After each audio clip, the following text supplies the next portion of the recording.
नमस्कार, जय हिंद दोस्तों। Welcome to the show.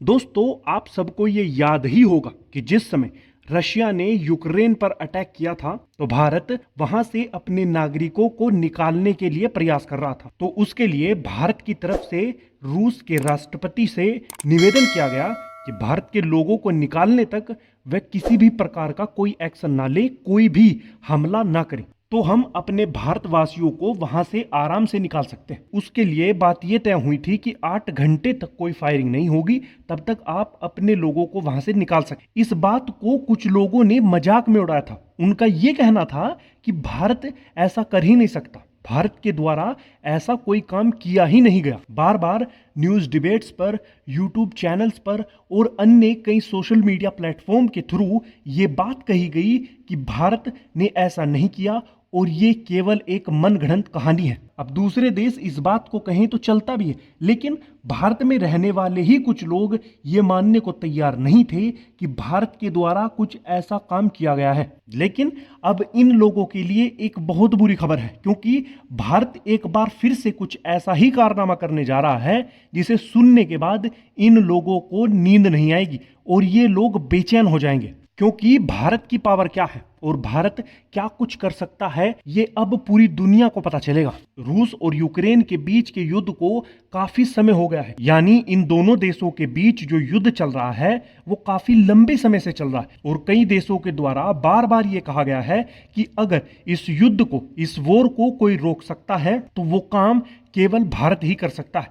Bharat को इस मामले में आगे आना चाहिए और दोनों देशों से बातचीत करके इस युद्ध को विराम देना चाहिए। और ये मैं कोई अपने आप कहानी बनाकर नहीं बता रहा हूं, अमेरिका के द्वारा भी ये बात कई बार कही गई है कि भारत आगे आने के लिए तैयार नहीं है। अगर भारत रूस से बात करे तो ये युद्ध बंद हो सकता है, क्योंकि इन दोनों देशों के बीच जो दोस्ती है, इन दोनों देशों के बीच जो घनिष्ठ संबंध है वो पूरी दुनिया जानती है और ये भी जानती है कि भारत अगर रूस से बात करे तो इस युद्ध को विराम मिल सकता है। इसके अलावा इटली की प्राइम मिनिस्टर की तरफ से भी यह बात कही गई है कि अगर भारत और चाइना चाहें, इन दोनों देशों के बीच युद्ध को रोक सकते हैं। अब बात यही नहीं थमती, क्योंकि जुलाई में भारत के प्रधानमंत्री का रशिया का विजिट और उसके बाद अगस्त में यूक्रेन विजिट, ये दोनों विजिट दर्शाते हैं कि भारत के प्रधानमंत्री दोनों देशों से बातचीत कर रहे हैं युद्ध को रोकने के लिए। और इसमें सबसे महत्वपूर्ण बात, जिस समय भारत के प्रधानमंत्री यूक्रेन में गए थे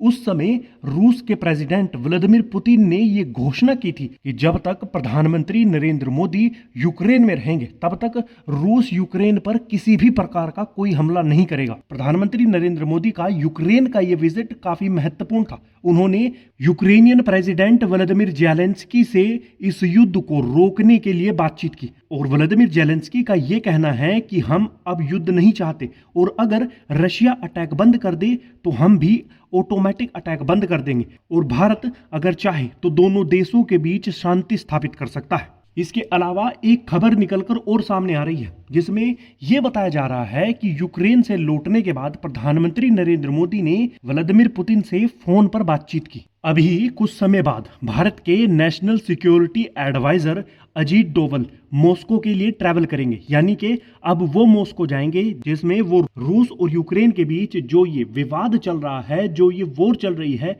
उसे रोकने के लिए बातचीत करेंगे। लेकिन मैं ये सोच रहा हूं कि अगर भारत ने ये वॉर रुकवा दी और दोनों देशों के बीच शांति स्थापित कर दी तो वो लोग क्या नई कहानी बनाएंगे जो बार बार ये कहते हैं कि भारत के पास इतनी पावर ही नहीं है, भारत इतना सक्षम ही नहीं है कि दोनों देशों के बीच युद्ध रुकवा सके। कुछ विदेशी मीडिया बार बार इसी बात को दोहराती है कि भारत ये क्लेम कर रहा है कि उन्होंने कुछ समय के लिए वॉर रुकवाकर भारत के लोगों को वहां से निकाला। लेकिन अगर भारत ये युद्ध रुकवा देता है तो उसके बाद ये क्या कहानी बनाते हैं, ये देखने वाली बात होगी।